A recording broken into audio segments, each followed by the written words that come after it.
Bueno, buenos días a todos.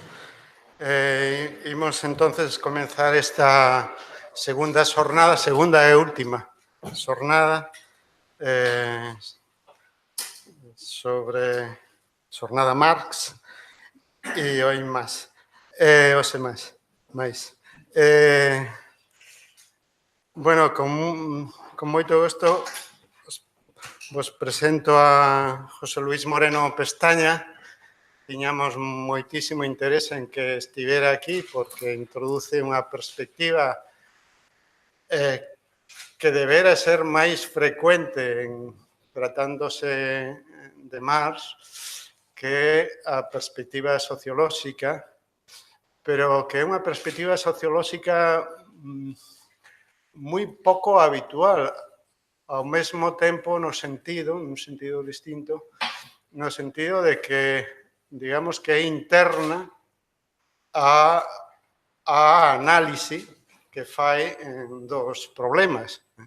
Non é esa acostumada perspectiva sociolóxica que ven a ser unha especie de complemento, de marco, no que se encadra pois, o asunto que non se ve afectado polo marco, o que se ve mínimamente afectado polo marco. E parece que, tratándose precisamente de Marx, pois eso sería totalmente alleo ao enfoque marxiano. E isto se fai desde unha problemática filosófica como de fondo é a súa, pois o interese para nós particularmente de introducirlo en estas xornadas, pois está moito máis justificado todavía. El é profesor de filosofía agora en Granada, antes estivera na Universidade de Cádiz, é tamén habilitado en investigación por l'École de Hautes Études en Sciences Sociales de París, que bueno, é o equivalente aquí a unha cátedra universitaria. A súa formación enormemente influída pola filosofía e a socioloxía francesa explica moito das súas perspectivas, en particular porque tivo a fortuna de traballar e tratar a Pierre Bourdieu, que é un autor fundamental en todos os seus plantexamentos. A súa problemática é amplia, pero destacaría tres líneas de traballo. Unha, pois, está no campo Foucaultiano.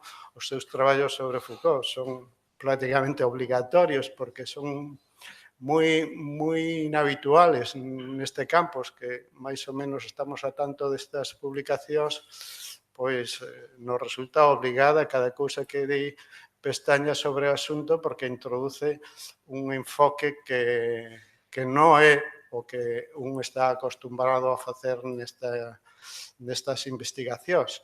O seu libro, que se publicou tamén en Francia, moitos de seus libros, e isto tampouco é frecuente no panorama hispánico, se publican a la vez en España e en Francia.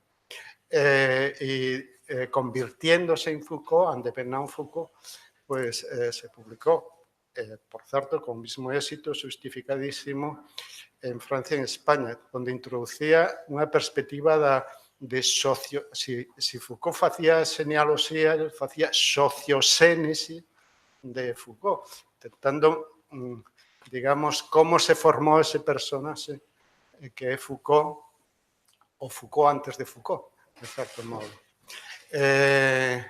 O seu libro tamén, Foucault e la política, tamén se publicou en Francia, creo que con outro título, Foucault, la gauche et la politique, ou algo así.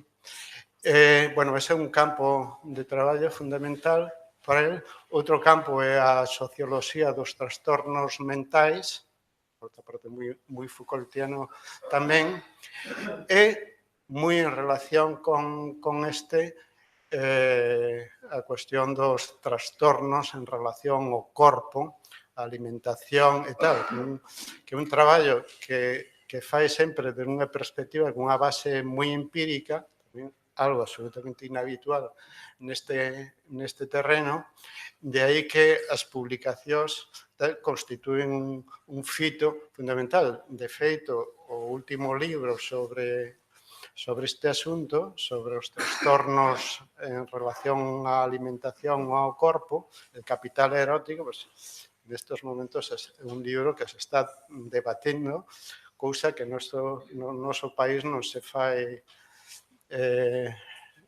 habitualmente, non? Os libros son unha cousa que non se debate, non son fitos para convocar en torno a eles, como debera ser unha obra cando sai, en torno a el, todo un debate, non recesións máis ou menos obrigadas por parte de amigos.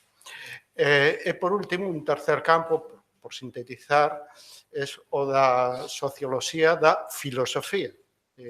Este terreno, o seu libro La norma de la filosofía, onde trata de ver cal foi o patrón, o canon filosófico español despois da Guerra Civil, no campo da posguerra, tratando as figuras de Ortega, Gauss, Zubiri, etc., hasta Sacristán, para ver que o que se forma aí, sempre con estas claves de Bourdieu, pois tamén é outra das obras fundamentales dentro da súa produción.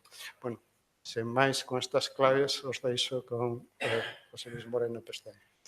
Bueno, muchísimas gracias Jorge Álvarez Yagüe y Ramón Maiz por hacerme a bien invitarme a estas jornadas a las que yo le decía a Jorge no me sentía muy legítimo de acudir porque, en fin, entre mis poquísimas cualidades intelectuales no se cuenta desgraciadamente la de ser un marsólogo. Pero, bueno, sí soy un lector de Marx de hace tiempo y la invitación me permite, o me ha permitido, presentar una continuación de un programa de trabajo sobre el cuerpo, sobre el valor social del cuerpo, que empecé hace ya cerca de 20 años, casi, con un primer libro, Moral corporal, trastorno alimentario y clase social, que era un estudio sobre las formas específicas en distintas clases sociales de nacimiento de los trastornos alimentarios, lo cual me permitía un análisis de cuáles eran los umbrales de normalidad en torno a la alimentación y la belleza que podíamos encontrar en el espacio social. Y un segundo libro, que ha sido el último, La cara oscura del capital erótico, capitalización del cuerpo y trastorno alimentario, al que se ha referido Jorge, en el cual, digamos, intento explorar cuál es el concurso de los patrones ortodoxos de belleza en el mundo del trabajo. Y sobre este asunto, y sin más preámbulo, es sobre lo que voy a hablar hoy. Yo hoy quisiera presentarles, ahí tienen el esquema básicamente resumido de lo que va a ser mi intervención, un programa de trabajo sobre las imposiciones estéticas al cuerpo y la explotación laboral, que es un programa de trabajo a la vez sociológico y filosófico. Sociológico porque pretendo establecer cuáles son los lugares o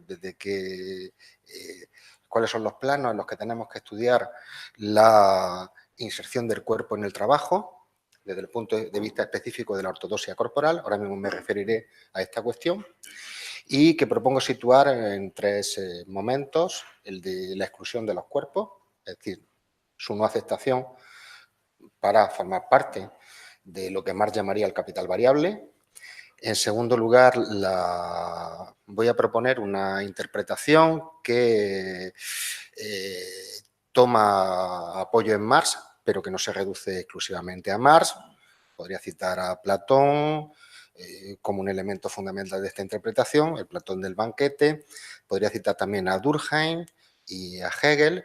Es una interpretación específica de la tesis del fetichismo de la mercancía que me va a permitir analizar los procesos que se consideran arbitrarios por parte de los trabajadores de incorporación invasiva de cualidades estéticas en actividades laborales de producción de valores de uso, de producción de bienes, para las que no se consideran ni pertinentes ni adecuadas. Y en tercer lugar, voy a estudiar específicamente propongo estudiar específicamente la mutilación del cuerpo por la explotación capitalista en 3 planos: en el plano de la intensidad y su relación con los requisitos de belleza, en el plano de las cualificaciones exigidas que no se ven retribuidas o recompensadas, y en un plano mucho más ambiguo y que es difícil de separar de la cuestión de la cualificación, que es el de la habilidad, la destreza específica que un trabajador o una trabajadora con sus cualidades estéticas introduce en el trabajo.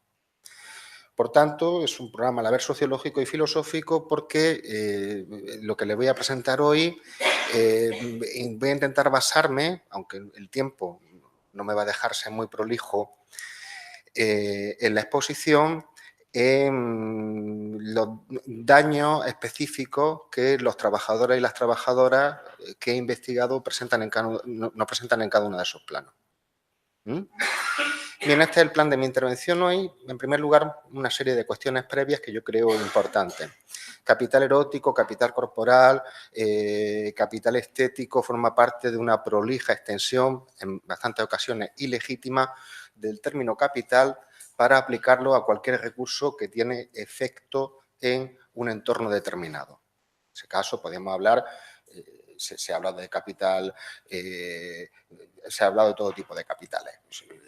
Está la tríada famosa de Bourdieu: el capital económico, el capital cultural y el capital social, que ahora vamos a interrogar brevemente.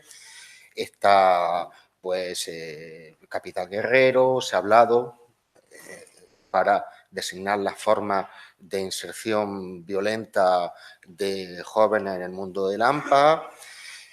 En fin, esta extensión del término capital yo creo que nos presenta un problema de análisis que también se refiere al término que yo utilizo, capital erótico, que fue un término popularizado por una socióloga inglesa, Catherine Hacking, un libro que tuvo muchísimo éxito, y que ella presentaba como un tipo de capital diferente a los 3 capitales que proponía Bourdieu. No me voy a entretener mucho en la distinción escolástica sobre si el capital erótico es un tipo de capital diferente o no.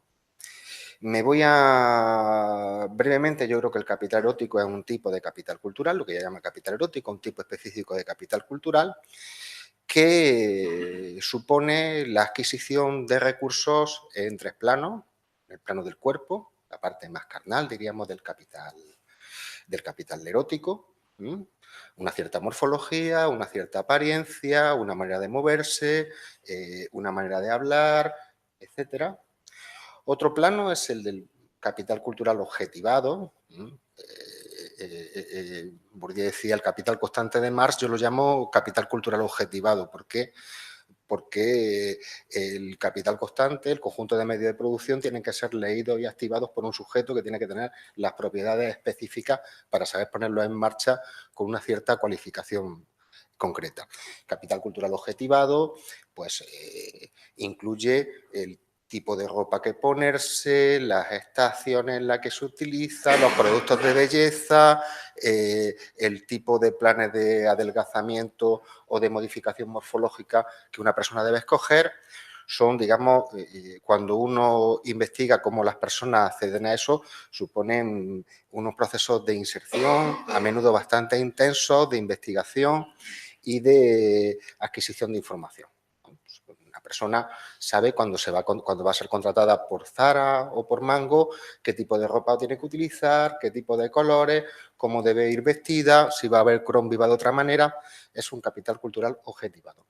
Y luego la parte menos clara, por el que la noción de capital erótico la podíamos introducir como capital cultural, es el capital cultural institucionalizado, es decir, cuáles son las certificaciones que hacen que un individuo sea reconocido por parte de una institución que tiene poder para ello como alguien con recursos estéticos garantizados.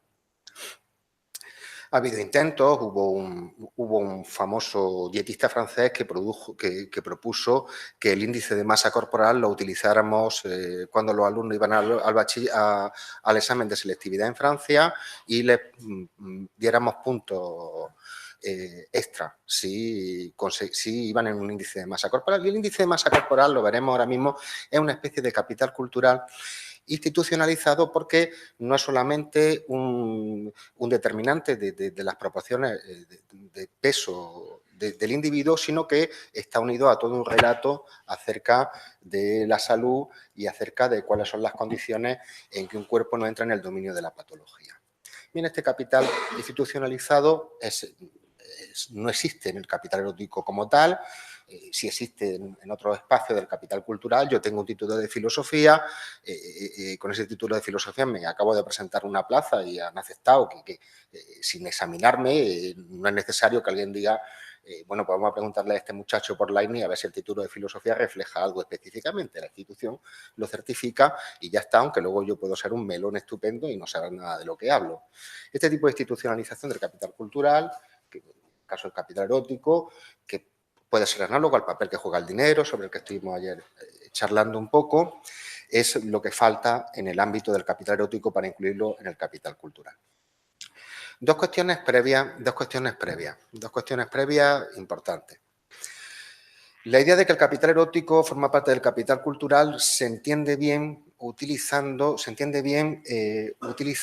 una idea que formuló Jean-Claude Passeron en un texto, me parece luminoso, donde criticaba el uso disparatado de analogía económica en el terreno de la cultura, diciendo, en un cierto sentido, los títulos universitarios, el rendimiento de los títulos universitarios sabemos que está muy ligado a las redes sociales en las que se inserta un individuo. Y esas redes sociales en las que se inserta un individuo no solamente son los enchufes, como podemos comprender, o como parece hacer alusión de manera así más vulgar, sino las redes sociales en las que se inserta un individuo le permiten saber cuáles son los temas de investigación que tiene que elegir, por ejemplo, si es un universitario, cuál es el director de tesis apropiado si quiere hacer una carrera, dónde son los lugares en los que tiene que publicar, etcétera. Ahí hay, digamos, un proceso de capitalización de los recursos culturales del individuo que no tiene tanto que ver con la competencia técnica específica del individuo, sino con su capacidad para captar el momento preciso en que su estudio, su inversión intelectual puede ser recogida y premiada, ¿verdad? Entonces él decía, el capital cultural tiene su composición orgánica. La composición orgánica del capital en Marx designaba la proporción entre medios de producción y capital variable, fuerza de trabajo. Decía Passeron, podemos decir que hay una especie de composición orgánica del capital cultural en el que, dependiendo de los periodos y de los lugares, se hacen valer una u otra, digamos, las cualidades específicamente técnicas del individuo, o se hacen valer, por ejemplo, cualidades que tienen que ver más con su forma de presentación, las redes sociales que tiene, los amigos de los que dispone, la capacidad de captar las cuestiones que son cool, que son chic en un momento determinado, etcétera. Es evidente que en muchos planos del ámbito de la cultura, los análisis son apabullantes en el plano, por ejemplo, del arte, la producción de una personalidad artística desde hace mucho tiempo está unida a un tipo específico de aspecto. Está unido a un tipo específico de aspecto, con lo cual podríamos decir, en el plano del capital cultural artístico, la composición orgánica del capital cultural reúne competencias, la persona sabe pintar, sabe dar una conferencia, conoce más o menos a Marx, a Bourdieu o de quien hable, pero también conlleva un cierto tipo de presentación estética.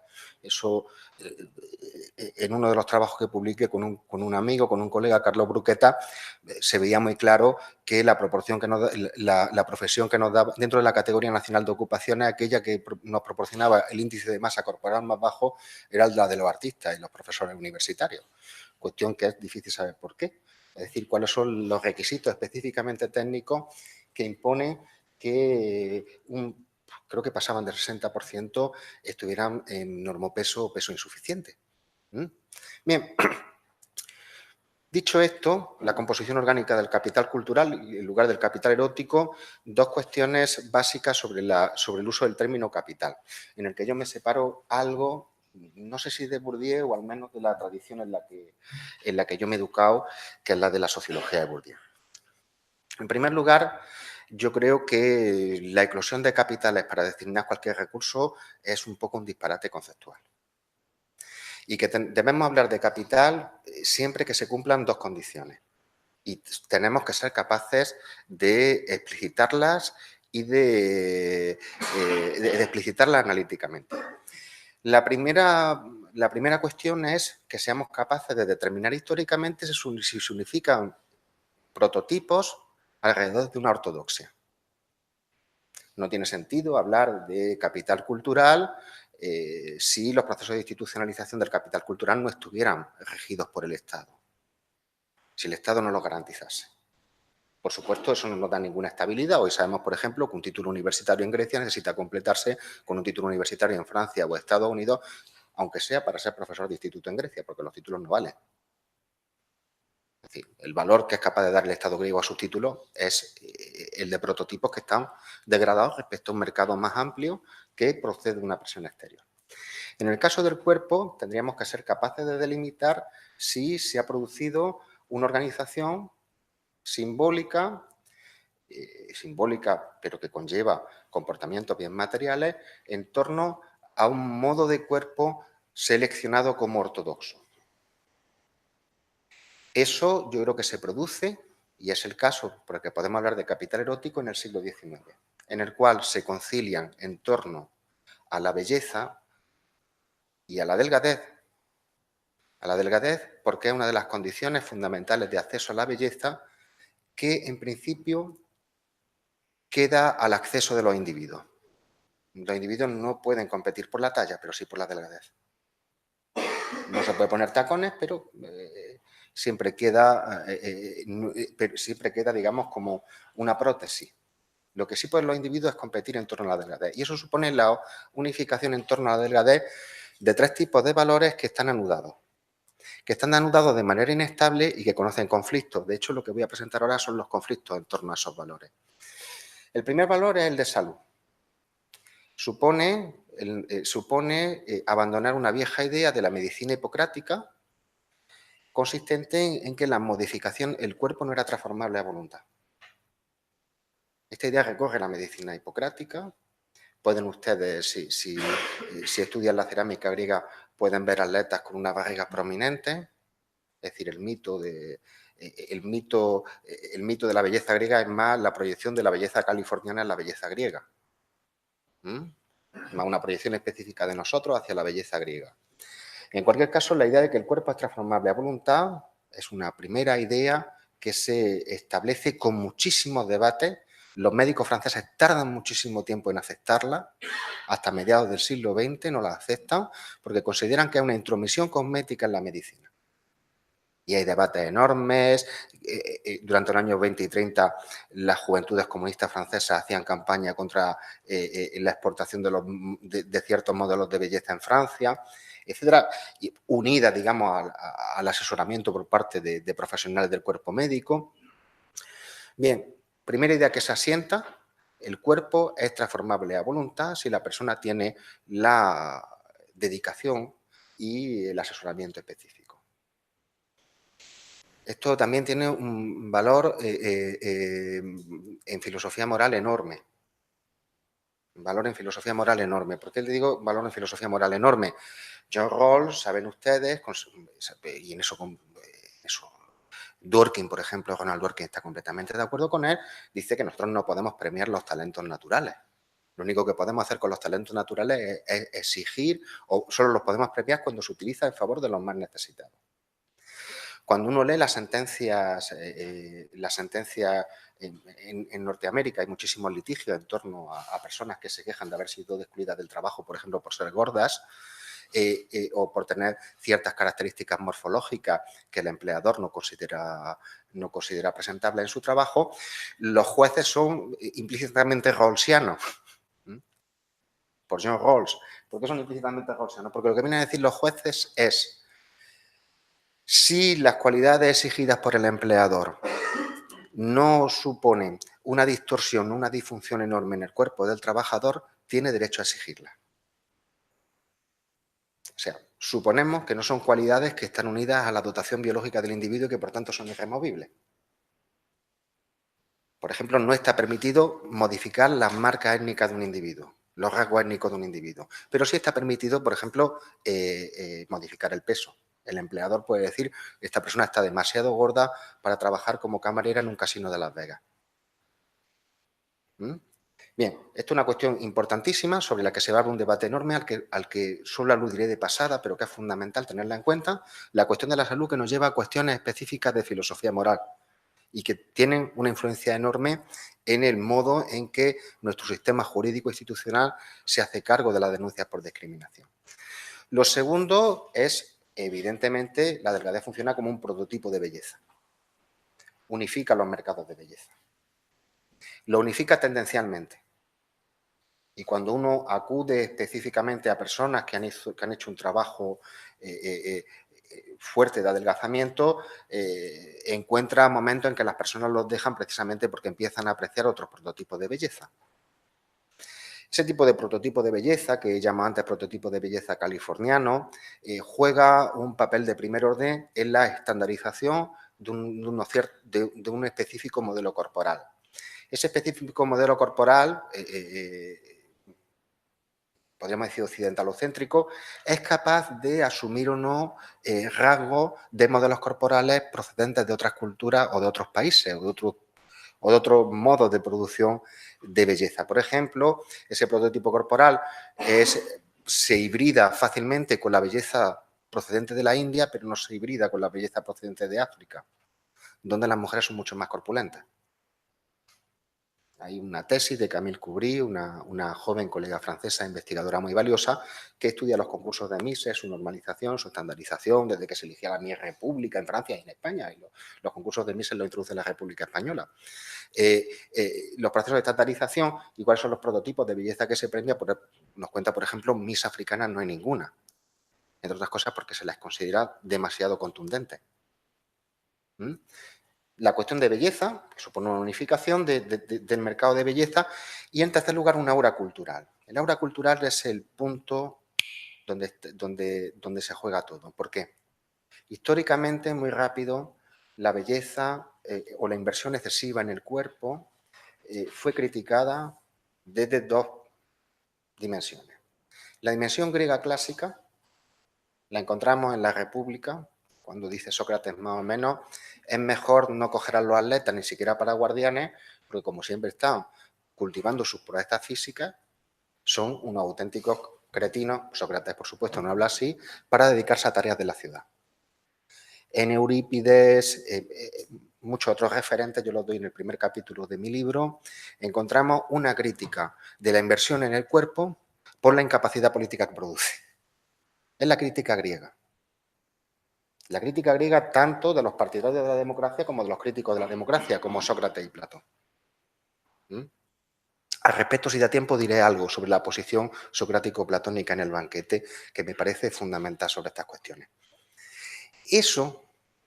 Esa crítica, fue recuperada por la Iglesia y por el cristianismo como una crítica a los valores banales de la carne y de la cosmética y la falta de espiritualización que promovía.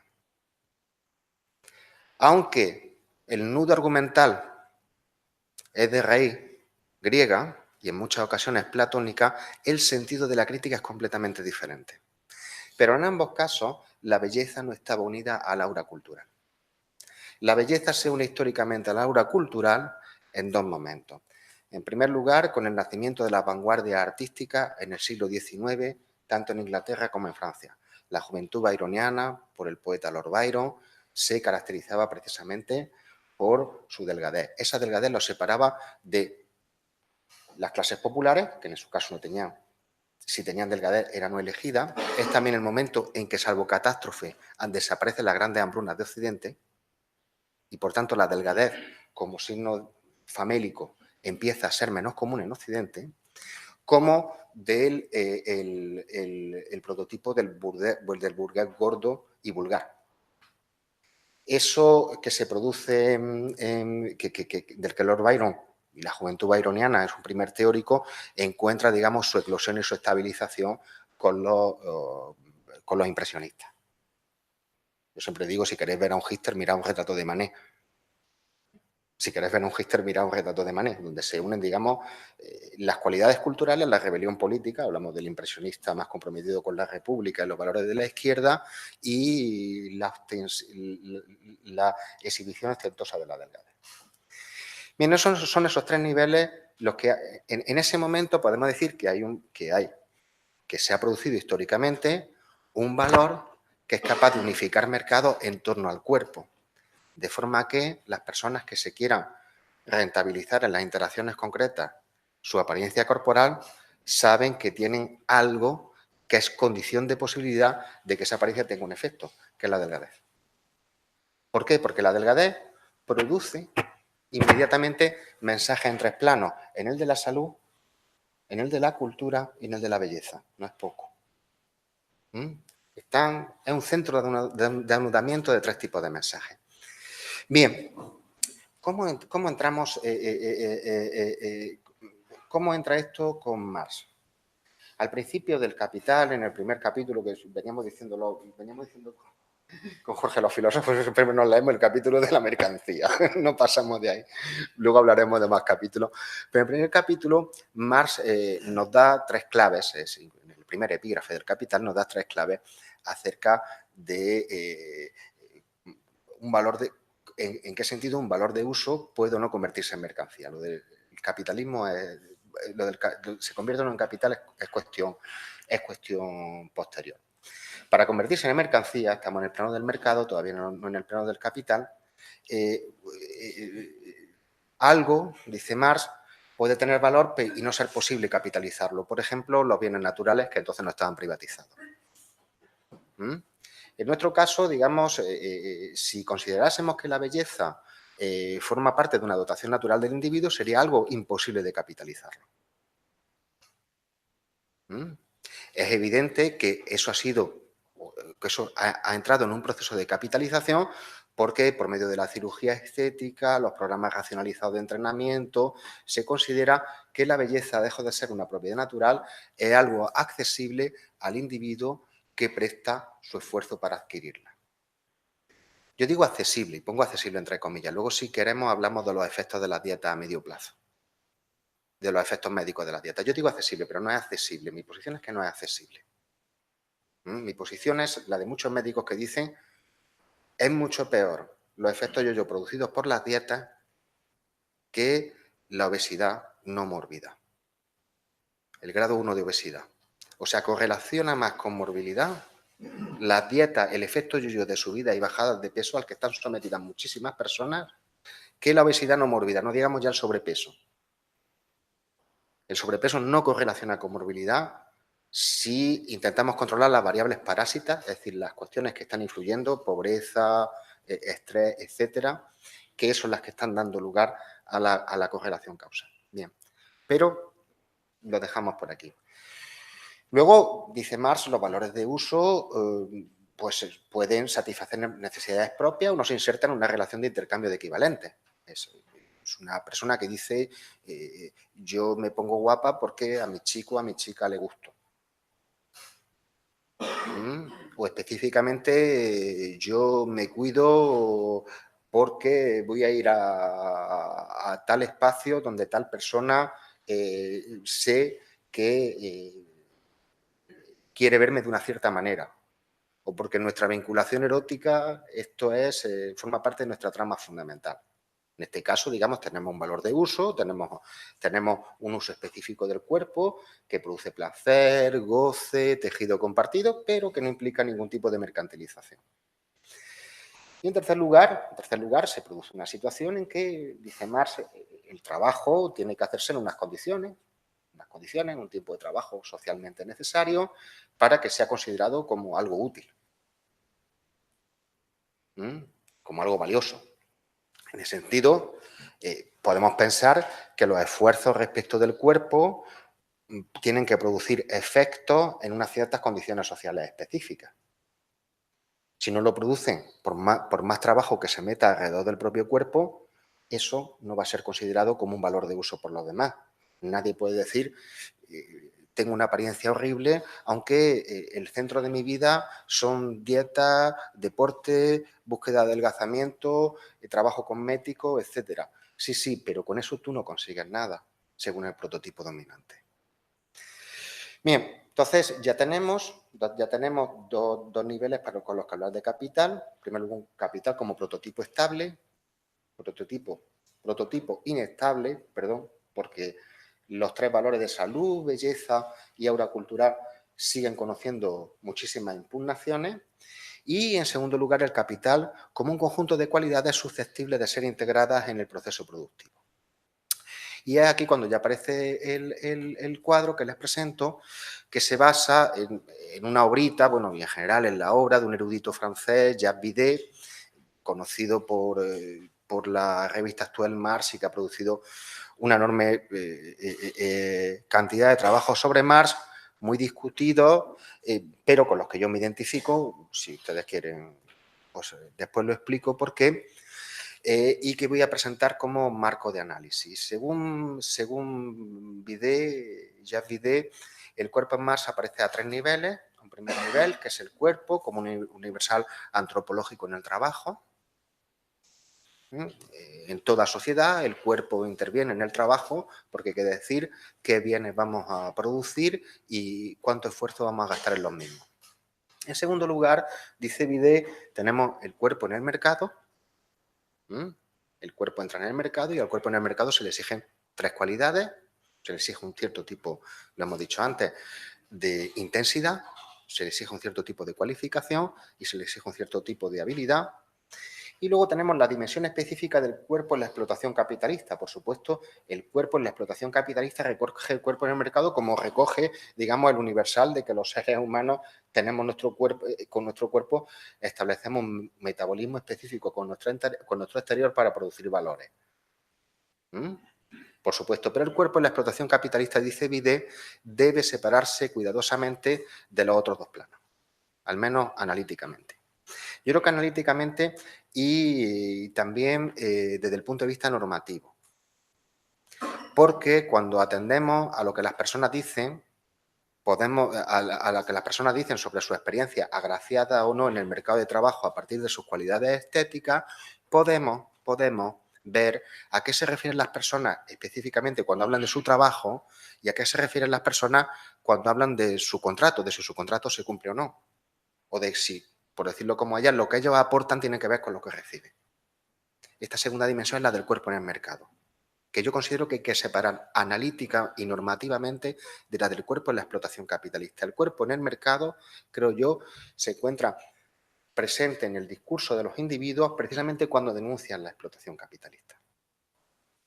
Vamos a ver los tres planos.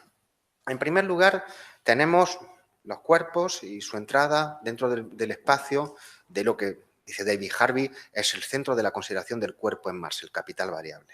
Los cuerpos seleccionables por el capital variable. Los cuerpos seleccionables por el capital variable quiere decir que los cuerpos aceptables, y en este caso en torno a la cuestión de la ortodoxia estética, los cuerpos aceptables y susceptibles de ser seleccionados para formar parte del proceso productivo. Como vendedor, como vendedora, como camarero, como camarera, como una abogada apropiada para un despacho, o como una abogada no apropiada para un bufete, como una profesora universitaria que se integra, un profesor universitario que se integra sin problema en un cierto espacio de conocimiento y de relación, etc. Bien.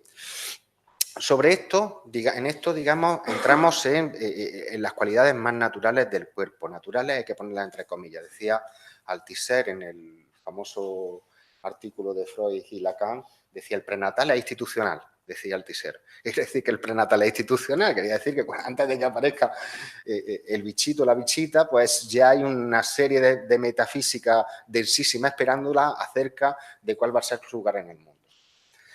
En esto, el prenatal es institucional, la fórmula de Althusser era muy interesante como todas las suyas, pero todo esto se ha renovado por dos corrientes potentísimas.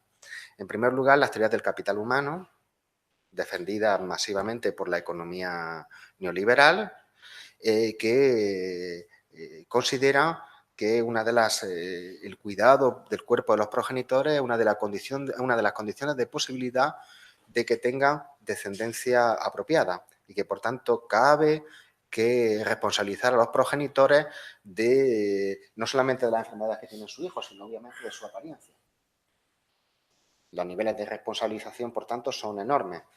En segundo lugar, es algo que César Rendueles insiste mucho en su libro En Bruto y que yo creo que es fundamental, la entrada de la epigenética seguramente va a dar lugar a toda una serie de especulaciones, veremos a ver si científicamente fundadas, acerca de cuáles son las obligaciones culturales que permitirán que la metilación del ADN se produzca de la manera más adecuada posible. En cualquier caso, quiere decirse, en torno al cuerpo, en torno al tipo de cuerpos que producimos, nuestras sociedades conocen, de una manera que Marx, por supuesto, no entrevió, conocen procesos específicos de responsabilización, más o menos fantasmática desde el punto de vista científico, pero que operan específicamente en el cerebro de los individuos, que operan específicamente en sus prácticas. Yo me voy a cuidar, yo voy a adelgazar porque no quiero tener una niña obesa. Bien, lo que hace Marx muy bien, y eso está constante en todo el Capital, es decirnos en qué espacio de juego está esto. Una de las principales impugnaciones normativas del capitalismo lo hace Marx apoyándose en una institución burguesa, la medicina. Son los informes médicos lo que proporciona a Marx muchos de los elementos fundamentales de denuncia de las condiciones de existencia de la clase trabajadora. Informes médicos, en muchas ocasiones, de inspectores comandados por el Parlamento. ¿Y qué es lo que dice Marx? Las instituciones de nuestra sociedad dicen el capital expolia, malbarata, desfalca, Mencionado lo traducía desfalca, Escarón traduce expolia, la fertilidad de la fuerza de trabajo, porque impide las condiciones de su reproducción biológica adecuada. Eso es fundamental porque lo que nos enseña Marx es en qué lugar o cuál es el debate intelectual o cuál es el debate político importante. El debate político importante se juega en torno a la medicina y se juega en torno a los efectos que tiene la exigencia de recursos estéticos en el cuerpo específico de los individuos. Hay dos posibilidades sobre las que voy rápido. En primer lugar, aceptamos, por ejemplo, que ciertos rasgos físicos son patológicos, la obesidad. Lo aceptamos porque un grupo de médicos, no todos, lo dice. Y porque ese grupo de médicos tiene la inteligencia y la influencia suficiente para influenciar en la mayoría de los programas de salud. No tanto médicos, sino investigadores en biología. En ese caso, nosotros asumimos que las correlaciones que se proponen sobre morbilidad y obesidad pueden ser utilizadas por los empleadores para descalificar a alguien para un puesto específico.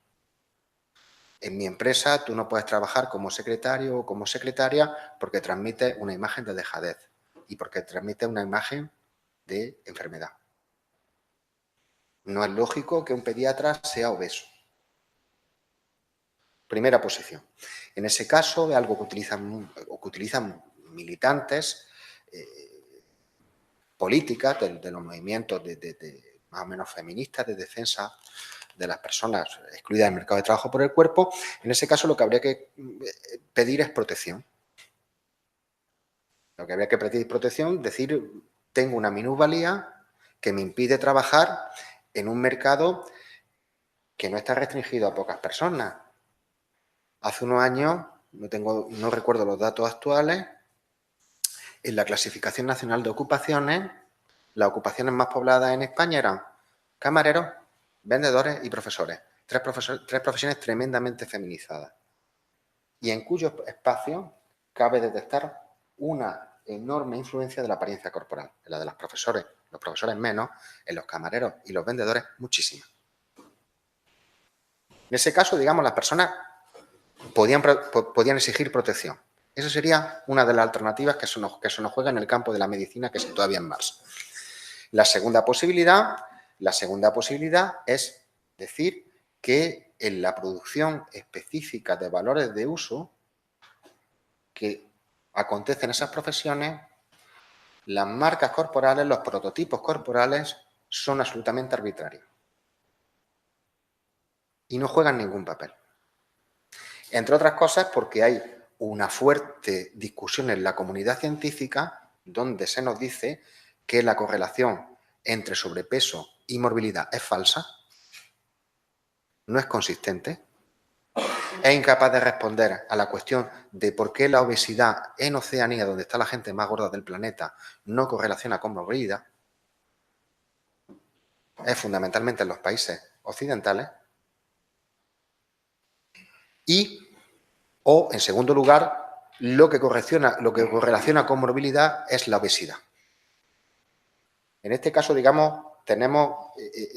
hay un espacio de argumentos médicos al alcance de las personas que luchan contra su exclusión del mercado de trabajo, por las que pueden oponer que la gordura sea símbolo de salud y denunciar que la gordura tenga algo que ver con el trabajo específico. En ese caso ya saltaríamos del primer plano, de la primera columna, y nos situaríamos en el punto 2. En el punto 2 de las luchas contra la explotación capitalista. En ese caso las personas están proponiendo otra forma de producción de valores de uso, otra forma de producción de bienes, donde la apariencia estética no juega papel alguno. No sé si se ve. En este caso ya saldríamos de la primera y saltaríamos a la tercera columna, porque la lucha consiste en decir esto que se está exigiendo para este trabajo. Hay una chica, Debra Jaspersen, que fue expulsada de un casino de Las Vegas porque no quería ponerse falda corta y patina y tal. Era una barman, el oficio de barman es un oficio tradicionalmente masculino. Bueno, pues esta chica atendía su barra y tal, fue expulsada del casino porque lo compró una multinacional y quería vestirla de una determinada manera, y la señora Jaspersen pues llevó firma de todos sus clientes diciendo que era una camarera estupenda. Lo que hacían sus clientes, la señora Jaspersen, es proponer otra forma de producción de valores de uso, otra forma de definición del oficio de camarera, que no tenía nada que ver con las propiedades corporales o con los umbrales en los que Debra Jaspersen quería mostrar su cuerpo. ¿Me explico? En este caso saltamos de la primera cuestión, la exclusión del cuerpo, saltamos a una lucha por la valorización de otra forma de producción de valores de uso. Bien, en este caso, en el caso de la primera columna, estamos en una situación en la que ni siquiera se produce explotación. Marion White señala que para que haya explotación tiene que haber tres condiciones. En primer lugar, el bienestar de los explotadores depende del malestar de los explotados. Los cuerpos expulsados no juegan ningún papel en el bienestar de los explotadores. En segundo lugar, se tiene que excluir a los expulsados de los recursos productivos. Esto es banal con todos los trabajadores, pero en el caso de la exclusión de los cuerpos del mercado de trabajo funciona. Y en este caso, en tercer lugar, los cuerpos específicos, los trabajadores tienen que contribuir al beneficio. En este caso, tenemos fenómenos de exclusión, no tenemos fenómenos de explotación. Todavía no hemos entrado específicamente en la explotación. Tenemos discursos de exclusión, y es lo que hace que muchas personas que se encuentran excluidas del mercado de trabajo por estas cuestiones vivan esto desde el punto de vista de la enfermedad, incluso de la enfermedad psíquica, porque se les está diciendo: sois personas que sobráis, sois cuerpos que no entráis. Sois cuerpos que no entráis porque, pues sois cuerpos que no entráis no solamente por la belleza, sino porque las marcas del envejecimiento te han convertido en un cuerpo que no es utilizable. Bien, la segunda dimensión es la del mercado. En el mercado, hay tres. Sigo a Vide aquí. Lo he dicho, había tres condiciones. Funcionaban tres exigencias para el cuerpo. En primer lugar, la intensidad. Una peluquera pues trabaja con su población con más o menos esfuerzo, con su clientela. ¿Qué quiere decir? Trabaja con más o menos esfuerzo, quiere decir que atiende más las características de cada una de sus clientes, de sus clientas, un peluquero le pregunta más sobre específicamente para qué quiere el corte de pelo, se dedica más o menos tiempo. La intensidad es una forma específica de participación del cuerpo en el mercado. En segundo lugar, la cualificación. Seguimos con el caso del peluquero o de la peluquera. Nuestro peluquero o nuestra peluquera puede ir a cursos de formación, puede intentar comprender las modas específicas según franjas de edad, puede adaptarse a esa franja de edad según contextos sociales y entonces decidir, pues las chicas de clase media que van a bodas tienen que ir peinadas de esta manera, que yo lo he visto en una revista, te aconsejo específicamente que te haga el peinado así, si llevas este vestido. Hay un trabajo de cualificación que se adquiere, digamos, mediante formas de entrenamiento como las que se necesitan pues, para leer a Marx y comprenderlo, o leer a Bourdieu o contar cualquier historia de las que nosotros contamos. Y en tercer lugar hay un tipo de habilidad específica, hay otra dimensión del cuerpo que es la habilidad y podríamos decir que la habilidad es difícil de separar de la cualificación, pero es interesante. Podemos decir que la habilidad es una destreza adquirible en la práctica y esto tiene el mayor interés cuando comprendemos el modo específico en que los empleadores reclutan a los trabajadores o a las trabajadoras. Por ejemplo, nos permite ver cuáles son las exigencias específicas que la empresa no administra, pero que sin embargo se le exige a sus trabajadoras. Les pongo un ejemplo. Si una era vendedora en los años 70, lo normal es que entrase en un comercio, siendo muy joven, con 14 o 15 años, y adquiriera una formación y tuviera un empleo estable durante toda su vida. Y en ese comercio donde aprendiese el oficio. Lo que hacen hoy las empresas en el reclutamiento de vendedoras es destruir ese modelo de profesional, la profesional de un oficio que controla una clientela, que va envejeciendo y que se jubila en el puesto, por la adquisición de personas entrenadas en el shopping. Es decir, la cualificación tiene que venir previamente, no la administra la empresa. Se considera que la persona tiene que ser un ejemplo para su clientela porque es capaz de modular a su clientela en lo que ya se ha convertido para ella en un hábito, en una forma de ser, en una manera de estar, en una manera de cualificar los bienes que vende. Entonces, la habilidad es fundamental separarla de la cualificación porque nos informa, por ejemplo, de procesos de reclutamiento de la fuerza de trabajo diferenciados en generaciones y que tienen el mayor interés para comprender cómo se construyen los oficios y las exigencias específicas que se hacen en los oficios. ¿Por qué? Nosotros siempre encontraremos, si hablamos con trabajadoras que están en el comercio, con trabajadores que están en el comercio, si hablamos con trabajadores más mayores nos encontraremos con personas que nos dicen, estos no son vendedores, son perchas. Quiere decir, estas tías no tienen ninguna cualificación. Viene una señora y son incapaces de aconsejarle. Solo son perchas, solo exhiben. No tienen ninguna competencia comunicacional. La competencia comunicacional es jerga mía. No saben hablar con la gente, no les prestan atención, son desdeñosas. Es un modelo de profesional contra otro modelo de profesional. Y eso se ve específicamente en las cualificaciones que la empresa no administra, no proporciona y que podríamos considerar que forman parte de la habilidad, de lo que intuitivamente tienen que saber los individuos. Bien, ¿dónde encontramos aquí en el mercado el problema político-moral? Lo encontramos en la extensión de una especie de lengua franca corporal que, como hemos dicho, asocia salud, belleza y cultura. Cuando una profesora se queja amargamente de que tras su participación en una conferencia se le hace destacar lo guapa que iba, lo que nos está diciendo es que su espacio de competencia profesional está siendo colonizado de manera invasiva por un recurso al que ella no quiere concederle ningún valor.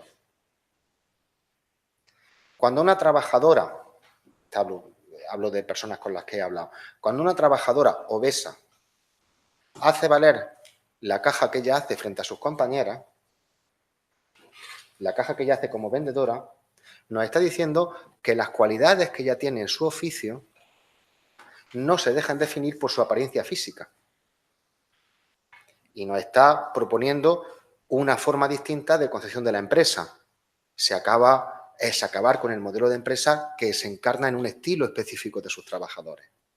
Lo que nos está diciendo esa vendedora es específicamente ese recurso, mi apariencia física ortodoxa, no tiene ningún valor, ni siquiera económico en lo que hago. Este es un problema moral de primer orden, porque la cuestión de qué recursos son los que admitimos en una actividad profesional es un problema de fronteras de campo, de fronteras de espacios de actividad. ¿En qué sentido podemos vincular esto con el fetichismo de la mercancía? En el modo arbitrario en que un cierto prototipo corporal es capaz de producir influencia incluso en esferas donde no tiene valor alguno. Bien, si me da tiempo, pero estoy un poco... ¿Cómo voy de tiempo? Muy bien. Bien, si me da tiempo, introduzco... Bueno, brevemente, el primer documento importante que tenemos sobre esto está en el Banquete de Platón. En el Banquete de Platón, si ustedes recuerdan, hay una definición de lo que podemos decir era el prototipo homoerótico de la élite ateniense, que está presente en el discurso de Pausania. Pausania diferencia en la relación entre los jóvenes y los adultos dos tipos de amor. Un amor, podemos decir, depredador, que no produce, que no es capaz de gestar nada nuevo en el joven, frente a un amor, que es el que defiende, que él tiene por Agatón, en el cual primero hay una autorregulación de la vinculación con la persona más débil de la relación, que es el joven, y en segundo lugar, en ese amor se produce un crecimiento cultural, un crecimiento intelectual, la entrada en el centro de la élite política ateniense de la persona amada, de la persona más joven. Podemos decir, Pausania nos describe un intercambio virtuoso de belleza por cultura y por estatus social. Y, como ustedes saben, pues el chiste de todo el asunto está Alcibíades y Sócrates. Alcibíades se queja amargamente de que Sócrates no le hace caso y la respuesta de Sócrates es: tú quieres cambiar armas de oro por armas de bronce. Es una frase de la Ilíada. Tú lo que quieres hacer proponiendo o queriendo que yo juegue al modelo de intercambio que propone Pausania, pues yo sé que a ti te gusto, sin embargo me acuesto con Sócrates como me acostase con mi abuelo, esto no puede ser. La entrada final que hace Alcibíades, la respuesta de Sócrates: tú quieres intercambiar armas de oro por armas de bronce. Tú quieres establecer un equivalente común entre la belleza y la cultura, que es lo que nos acaba de proponer Pausanias, pero es que las cuestiones se juegan de otro modo. Es la primera definición filosófica, encuentro yo, de la separación entre esferas de valor que no son convertibles. Y en la que el cuerpo no puede jugar ningún papel. Todos los procesos por los que una trabajadora dice eso no influye en la calidad de mi trabajo son maneras de repetir la sentencia de Sócrates. Esto es querer introducir armas de bronce por armas de oro. La cualidad de una vendedora, la cualidad de una camarera no se ve en su apariencia física. Se ve en cómo atiende la barra, cómo habla con los clientes, con las clientas, en otras muchas cosas que requieren un esfuerzo enorme y una atención enorme.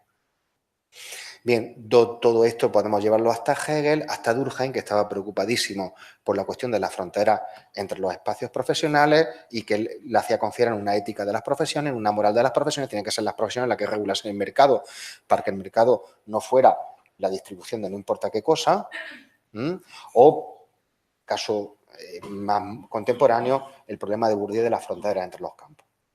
Nosotros podemos decir que el campo, podríamos decir, la educación universitaria así está siendo colonizado por el campo del marketing, diríamos. Y el marketing pues, no debe jugar ningún papel en la educación universitaria. Bueno, pues esa es la cuestión. Pasamos ahora a los 3 puntos en los que se produce la explotación. La explotación primero se produce por intensidad. Y aquí hay 2 ideas interesantes. En primer lugar, la intensidad está detectada por Marx Bueno, está primero la situación de la clase obrera en Inglaterra. Engels dice la clase obrera en Inglaterra, o constata la ínfima condiciones de trabajo de los trabajadores de la industria textil y de la moda. Y algo que Marx saca en dos momentos, en el capítulo 13 del libro 1 y en el capítulo sobre la jornada de trabajo, donde nos cuenta la historia de Mary Ann Walkey. ¿Se acuerdan ustedes? Una trabajadora, dice, de 20 años, empleada en un taller de modas proveedor de la corte, respetabilísimo, explotado por una dama con el dulce nombre de Lisa. Bueno, pues esta señora Mary Ann murió de 20 años consumida por la explotación. Ahí Marx capta un aspecto estructural todavía presente en la industria de la moda,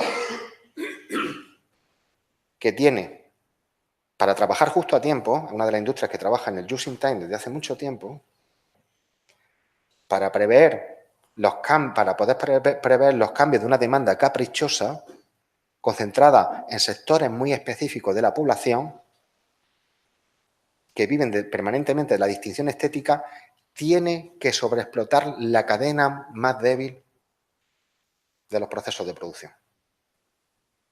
La historia de Mary Ann Walkey, dedizada por Marx, es todavía la historia de montones de trabajadores. Si nosotros nos quitamos nuestro jersey, nuestra camisa y miramos las condiciones y hacemos una investigación a partir de los países donde ha sido fabricado, encontraremos muchísimas Mary Ann Walkey. Es decir, hay un aspecto fundamental en toda la industria de la moda y en toda la industria de la apariencia estética, que es, al estar concentradas no en sectores de mercado extremadamente volubles y que funcionan por medio de la distinción constante y por la renovación permanente y la recombinación de estilos y características de los productos,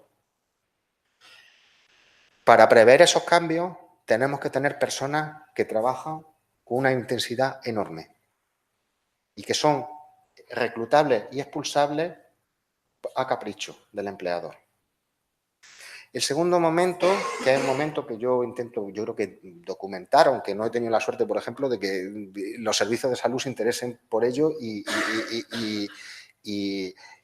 declaren los trastornos alimentarios enfermedades profesionales. Lo digo en serio, porque se lo he dicho muchas veces a colegas que trabajan en el Servicio Andaluz de Salud. O yo miento, o hay una vinculación entre la intensidad en el trabajo en la industria de las vendedoras y los modelos de adelgazamiento perniciosos para la salud. ¿En qué consiste eso?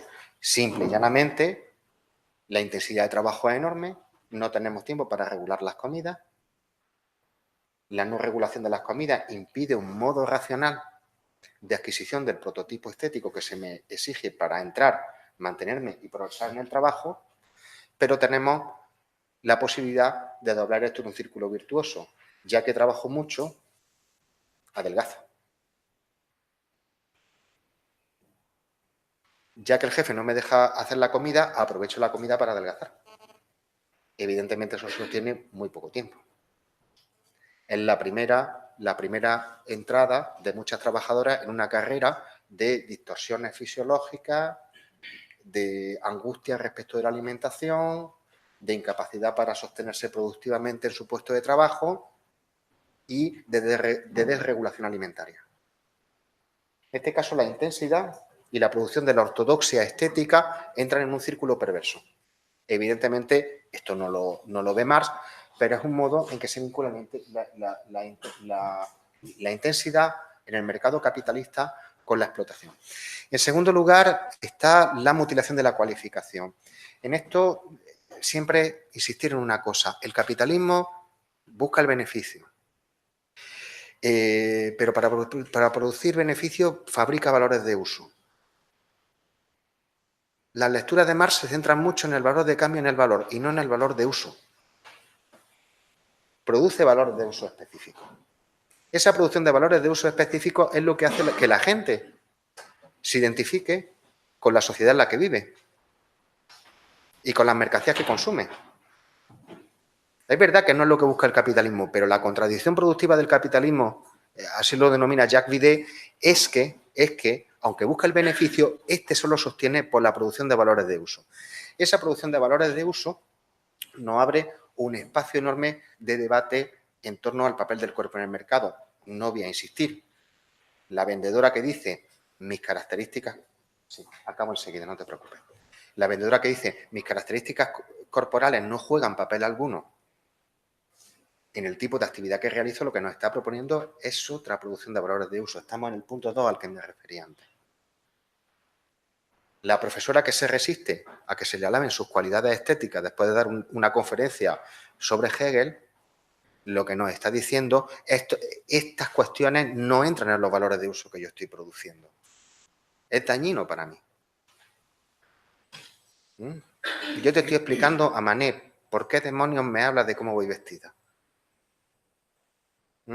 Es decir, esto es central en un tipo de movilización política en torno al cuerpo y que podría convertirse en un programa de trabajo no solamente científico o filosófico en torno a la ética de las profesiones, sino en un programa de trabajo sindical, pero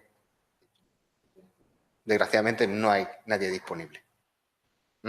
Cuestión básica. ¿Cuáles son los valores de uso que producimos como trabajadoras? ¿Y cuáles son las condiciones que convocamos? En tercer lugar está el de la habilidad. Este problema de la habilidad es el más espinoso. Catherine Hacking, que es una socióloga completamente neoliberal, lo que nos dice es: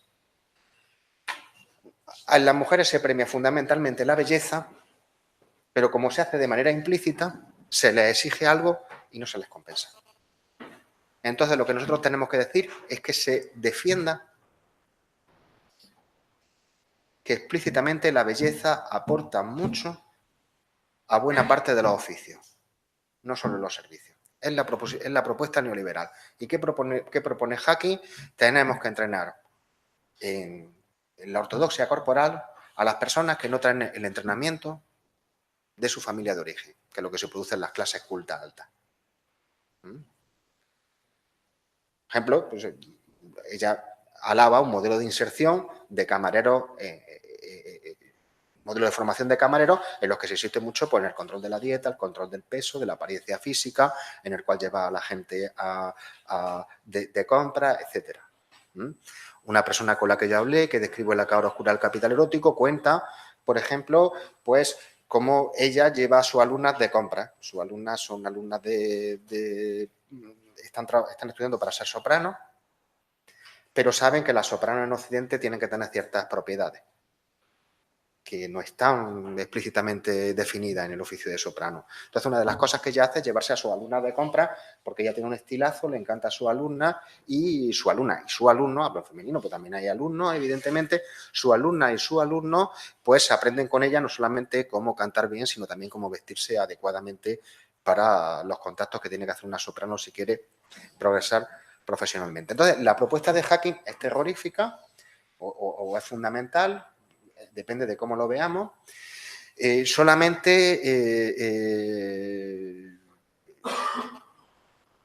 ella, tenemos que exigirla explícitamente y recompensarla como si fuera un trabajo cualificado. Aquí se abre el problema filosófico al que me refería antes. ¿Es un talento adquirible a voluntad?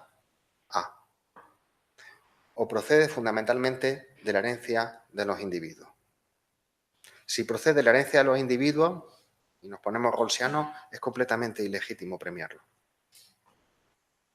En segundo lugar, no estamos proponiendo, aquí el modelo no sería Balzer, no sería Rawls, sería Michael Balzer, la esfera de justicia. No estamos recompensando el capital erótico, no estamos validando el proceso al que me refería con el fetichismo de la mercancía, es decir, la introducción abusiva y arbitraria de las cualidades estéticas en ámbitos de trabajo que no las requieren en absoluto. ¿Por qué una camarera tiene que tener ortodoxia estética? ¿En qué eso tiene que ver con poner un Cuba libre?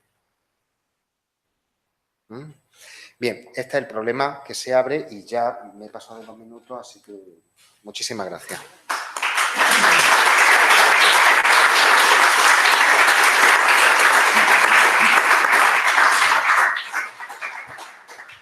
Moitas grazas, José Luis. Temos entonces un amplo turno para o coloquia, cando queiran. Carme Adán.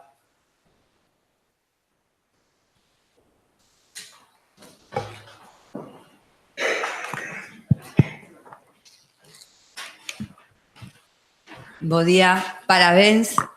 Na conferencia, bueno, creo que me entendes. Sino, sí, claro, claro. Una conferencia, bueno, deslumbrante. Necesitamos tempo para procesar e pensar. A mí un tema que me interesa especialmente, ¿no?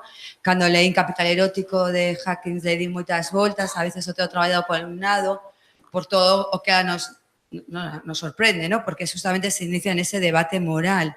Entón, a mí hai unha cuestión que sí que me preocupa de todas as charlas, en lo que me tiven que perder ondas por a tarde, que a veces que nos ocurre coa perspectiva marxista nos invade a cabeza e parece que explica toda a realidade. E, claro, eu, por exemplo, creo, bueno, e isto como lo leemos desde unha perspectiva feminista, entendendo que a estructura patriarcal é preexistente a unha estructura de mercado e de clases, por lo menos eu sí que o defendería, ¿no? E cando nos falas da ortodoxia do corpo, non somente no mercado, porque efectivamente a esa camareira, ou vamos a poñer un exemplo da profesora ou un que coñece moito que o da política, porque te inician en el coaching e ti tes que falar e vestir exactamente, ¿no? Para pues ese target al que te estás dirixindo das teus posibles votantes ou mulleres votantes, donde, vamos, a roupa é es tan fundamental como discurso, nos guste o no, porque es así, vamos, es como está funcionando y con todas las contradicciones que eso te produce. Pero aí, no caso das mulleres e menos nos homes, e bueno, sería para debatir, claro, e que esa ortodoxia é non somente no mercado, e na túa relación, na túa configuración, na túa construcción da túa identidade, do teu desexo, de toda a túa relación, bueno, sería... Entón, é algo máis que todo iso. O sea, é iso, e claro, cando ela di, bueno, os que vienen de serie tienen un 20% máis ou algo así, creo que faz análisis de posibilidades de triunfar, e eses hai que exigir, porque non, fai como unha gradación. A eses corpos hai que exigirles máis, porque se eles ven de serie. Os que non lleven de serie temos que exigirles para que se sitúen, non, unha especie de cuidado, Entón, claro, nos sitúa en unha sociedade como, bueno, que é iso. Y a mí me parece un poco más, ¿no? Entonces, ¿cómo introduciríamos una variable a mayores que a mí me parece que non está explicada solamente desde a cuestión da producción? Porque cuando tú entras en, vamos a coller, Massimo Dutti, faz así, sabes perfectamente cal é a vendedora. Pero é que esa vendedora sai un modelo de vida, dentro e fora. Non é solamente ali na tenda onde no, está claro quen é, sino no seu comportamento, nas súas relacións, cas súas amizades, está ese modelo.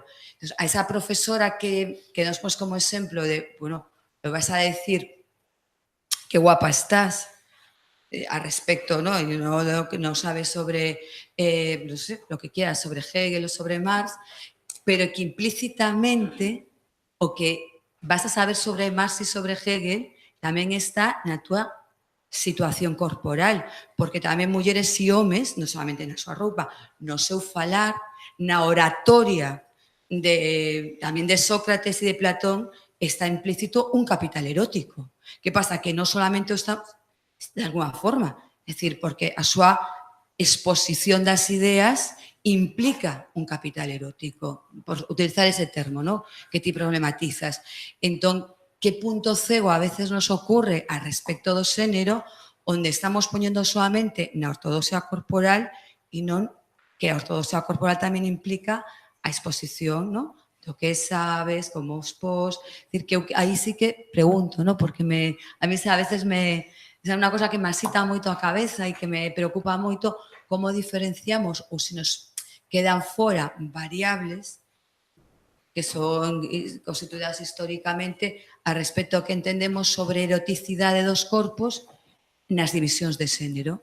E que cando te acercas, por exemplo, ao libro de Capital Erótico, ela, claro, fai contras feministas, que é moi fácil porque ela dice, bueno, es que estas son as tontas. Si tú estás moi bien, pues te oyes, te potencias e vas a conseguir un mellor traballo, unha mellor... Chega a decir, consigues ser máis fácil catedrática universitaria si eres unha muller guapa. O sea, es así, es unha cosa que duele e dices, ai, Dios mío, te sorprende. Pero claro, ela, a mí sí que me fai pensar moito en cuando facemos esta crítica que tú nos propos para pensar, introducindo esa variable, si vamos un pouco máis alá do mercado e do que é a mercadoría. Sí, bueno, brevemente, en primer lugar, esto no agota las cuestiones a considerar. Sí quiero decir que en España es que sobre el trabajo no trabaja nadie. De filosofía del trabajo se trabaja poquísimo. Entonces, yo quiero trabajar sobre esto.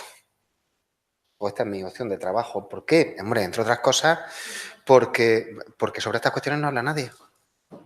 En sociología del trabajo se habla, en filosofía moral, en el que ahora el campo en el que yo soy profesor, en filosofía social no trabaja nadie sobre esto. El trabajo. No, pero yo me refiero a los investigadores. El trabajo ha desaparecido de la agenda. Es una cosa curiosísima.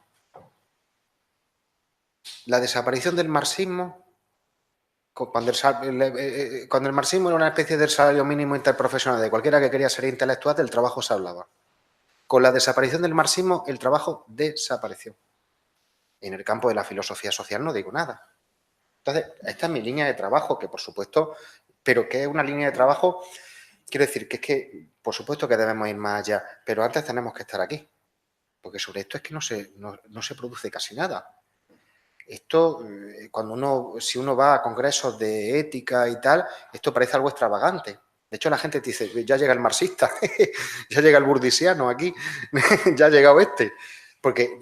Pero es central, pues son dilemas morales centrales. Entonces, por supuesto, esto no agota, pero sobre esto hay muy poco elaborado, pese a las preguntas que nos plantea.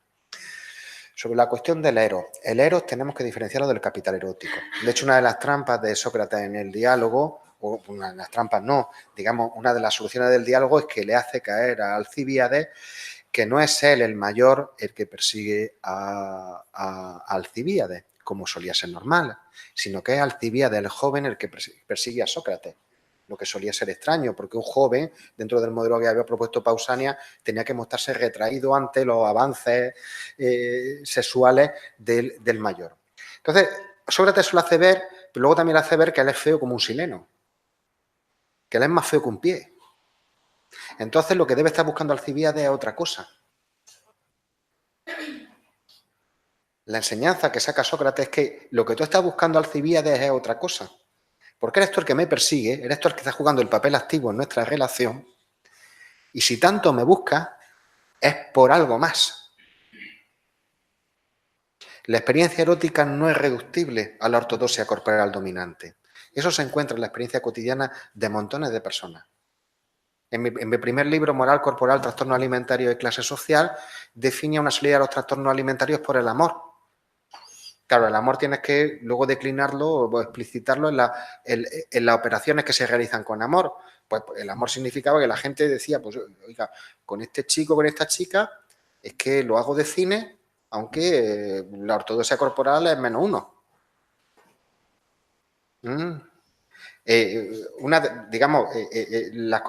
La vendedora obesa a la que me refería es una vendedora que siempre nos dice con mucha gracia,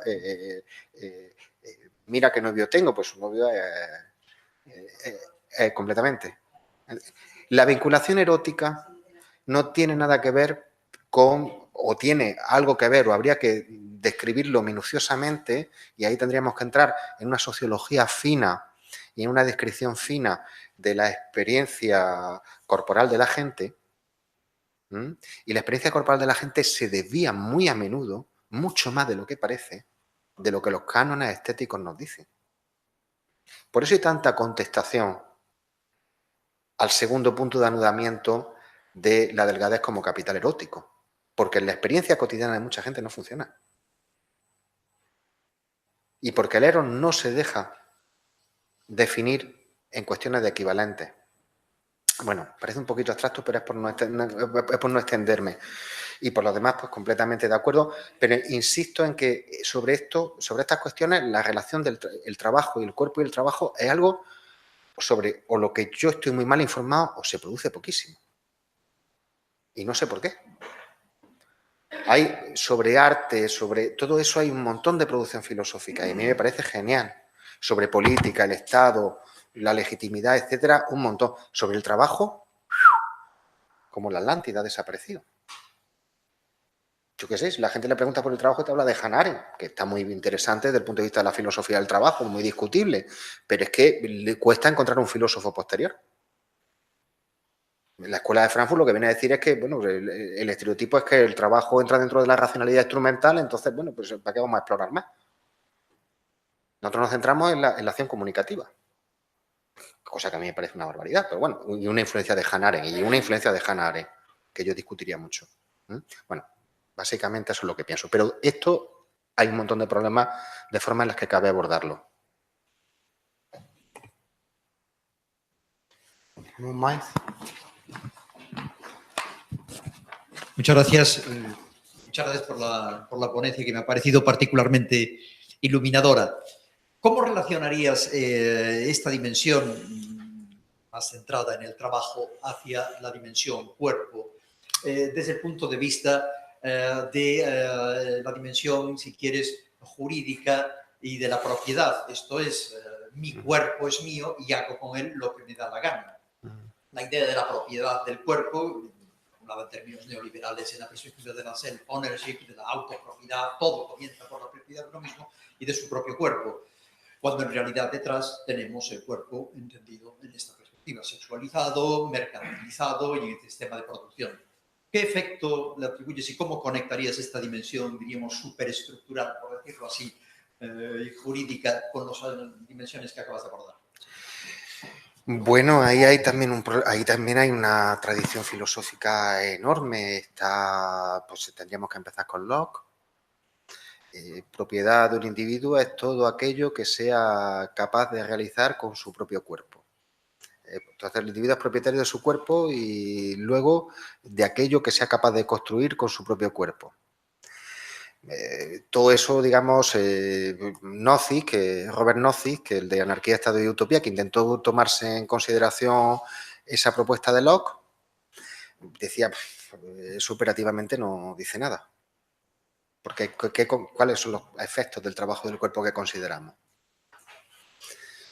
En cualquier caso, y ahí habría que ver a qué definimos trabajo, a qué definimos actividad, cuáles son lo que podemos producir.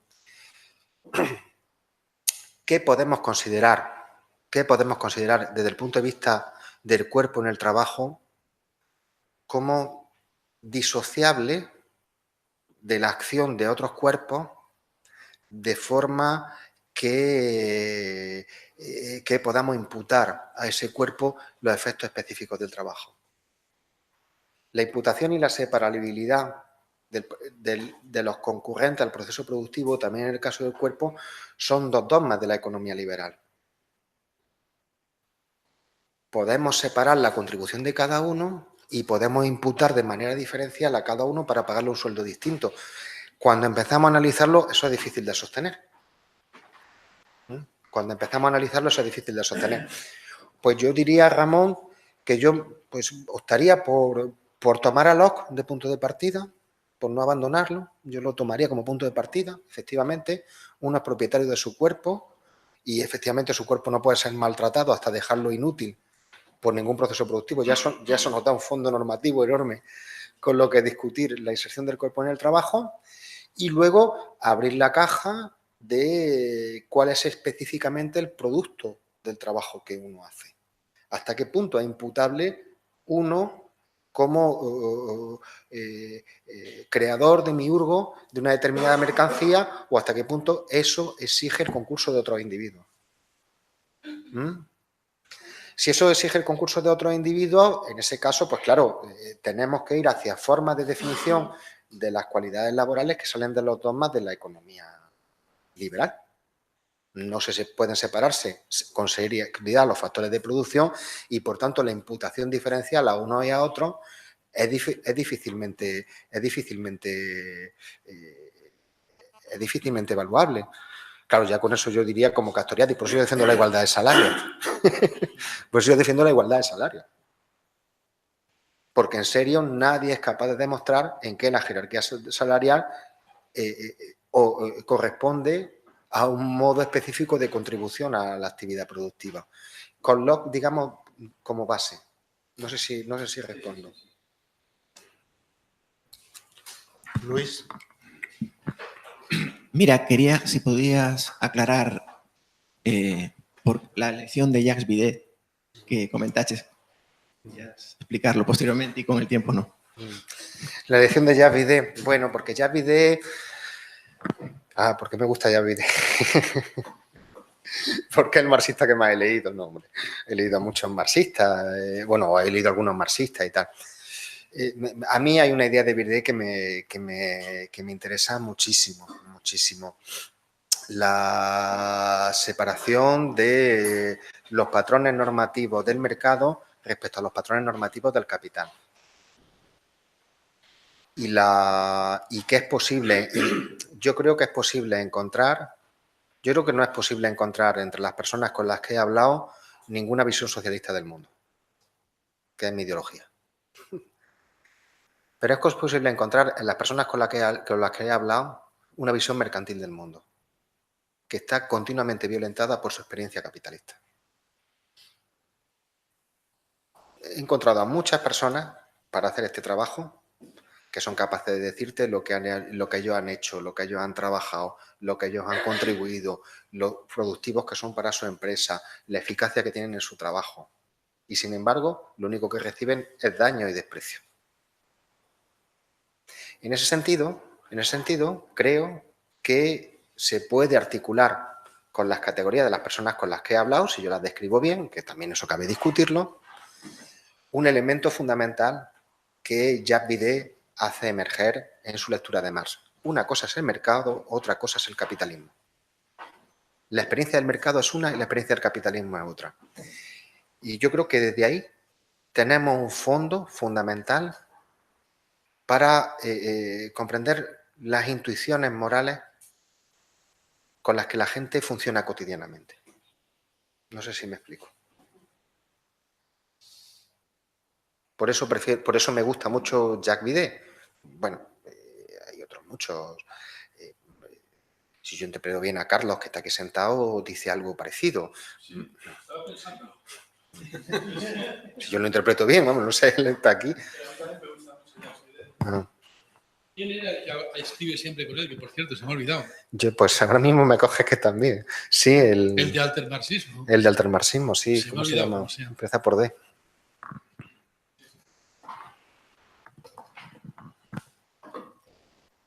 Bueno, yo sí quería plantear de muchas cosas. Aprovecho que aún no ha levantado nadie la mano para meterme. Me gusta esto de moderador porque te inhibe a veces de plantear cuestiones. Hablando de esto que comparto, de la escasez de la filosofía del trabajo, es muy curioso que los neoliberales se quejaban de esto, en general de la falta de una tradición que ellos veían, sin embargo, sí respetada en Adam Smith, de que se plantease realmente la cuestión del trabajo, como los marxistas, que eran los que más llamados estaban, sin embargo, a ocuparse de ello, pues lo habían centrado en toda la cuestión de la extracción de valor, pero allí la realidad del obrero, de todo esto, pues se difuminaba. Cosa que, sin embargo, conoces perfectamente, en el Marx del Capital hay montones de observaciones acerca de la realidad cotidiana más del trabajador. Bueno, y entonces quería, aprovechando esta observación, plantear este tema Foucaultiano. A Foucault se le ha planteado continuamente las relaciones con Marx. Bueno, y a veces pues se ha planteado pues en fin, que si lo olvidaba o que sus tesis estaban en contradicción, y generalmente a él pues le dolía mucho porque lo usaba muchísimo, ¿no? Pero no era el Marx que habitualmente se utiliza. Era más bien este Marx que también Weber tuvo muy en cuenta, de las observaciones históricas, de los análisis sociológicos y cotidianos, que aparece entreverado en una construcción teórica a la que atendemos, sin embargo, más los filósofos, más abstracta, ¿no? Y nos olvidamos de todo ese meollo gigantesco. Pasaba con Hegel, en cierto modo, lo mismo, ¿no? La logomaquia es lo que queda a los filósofos, pero la riqueza enorme, ¿no?, de observaciones que en Hegel, eso se acaba perdiendo. ¿no? En el sistema se acaba perdiendo todo lo demás. Bueno, y entonces la tesis de Foucault era si cogemos ese mar, nos damos cuenta que la fuerza de trabajo no es un dato. La fuerza de trabajo se ha constituido previamente al ingreso a una empresa. Entonces estaba recordando todo esto cuando hablabas de la exclusión y la explotación. Es que la exclusión es una manera de filtro, de preparación, de constitución de fuerza de trabajo, que Foucault lo trabaja a través de las disciplinas, que lo veía como tratamiento estricto de los cuerpos. En cierto modo, tú lo trabajas a través de todo lo que es la relación de índice de masa corporal, alimentación, trastornos en la alimentación, etc. Entonces, no ves aquí que, si tú no ves aquí, que esta contraposición que se hace a veces, ahora introduzco otra línea, ¿no? Entre el paradigma que se ha llamado el reconocimiento, en el que podríamos incluir también muchas de estas observaciones, y el paradigma de la distribución, pues es una contraposición un tanto estanca, que no hay separación, sino que hay una interrelación, que el uno prepara al otro. La exclusión es ya la preparación de esa fuerza de trabajo que luego entra en el campo de la explotación. Bueno, claro, bueno, sí, en lo de Foucault evidentemente estamos de acuerdo. Es verdad que en el Foucault, yo creo que y ahí quizá que diferimos, Jorge, en el Foucault del nacimiento de la biopolítica, el capitalismo desaparece. En el Foucault del nacimiento de la biopolítica, el curso sobre el nacimiento de la biopolítica, hay que buscar dónde está el capitalismo, no está en ninguna parte. Y cuando no habla del capital humano, yo lo siento, a mí se me cae de las manos. No, y se interroga un segundo si el capital humano puede tener algo que ver con el capital variable. Hay una nota a pie de página asesina contra Bourdieu. Porque dice, esto del capital humano se puede parecer al capital cultural, pero el capital cultural supone tiene un fondo antropológico. No sabe muy bien qué es lo que quiere decir fondo antropológico, pero antropológico es una cosa muy mala. No sabe muy bien por qué, que no es fondo antropológico, y el antropológico es terrible, sobre todo cuando el que habla es Foucault. Entonces, el Foucault de ese curso habla de mercado, no habla para nada de capital. Bueno, si no habla de capital, entonces ¿de qué estamos hablando? Las teorías neoliberales no promueven el mercado. Eso es una broma. Lo que promueven es la acumulación por desposesión, de la que ya había, porque ya estaba Pinochet, ya había propuestas, el neoliberalismo ya estaba funcionando, si bien no con la dureza de los años 80, ¿no? Entonces, pero sí, en el Foucault anterior, completamente de acuerdo en que, claro, uno de los trabajos fundamentales, cuando utilizamos un concepto, el de capital corporal, erótico, lo que sea, claro, nosotros tendremos, y lo has dicho muy bien, tendemos a entretenernos en la arquitectura del concepto con otros conceptos. ¿Es un capital? No es un capital, es un recurso. Pero una de las formas fundamentales de utilización de la filosofía para comprender el mundo es abrir un programa de investigación. Una cosa fundamental, la composición orgánica, yo hablo de la composición orgánica del capital cultural, pues yo he intentado hacer una descripción de cuáles son los rasgos del cuerpo que se ponen en valor en diferentes profesiones. Por ejemplo, la morfología solo se pone en valor en las profesiones más proletarias. Es mucho más difícil que eso se ponga en valor en profesiones mejor asentadas de clase media, o incluso es más fácil entre abogadas que entre profesoras de universidad. Es bastante más sencillo entre cantantes que entre otro tipo de artistas. Entonces, la cuestión es, o digamos, lo que se abre, lo que es importante, un trabajo de descripción que yo intento abordar en tres planos. En el plano de la morfología, es decir, cuáles son los rasgos del cuerpo que se transforma. En el plano de la ropa y del maquillaje. En el plano cosmético, que puede ser más o menos diferente del plano morfológico. Y un tercer plano, que es el básico para esto, que es en la contribución específica que las personas consideran que eso tiene para su trabajo. Y efectivamente, tú lo has visto muy bien, una de las bases de este programa de trabajo es Axel Honneth. Y la idea de que la teoría crítica tiene que basarse en las instituciones normativas de los individuos. O tiene que apoyarse la teoría crítica en intuiciones normativas de los individuos que se ve específicamente en experiencias que ven como daño, enfermedad, patología, etc.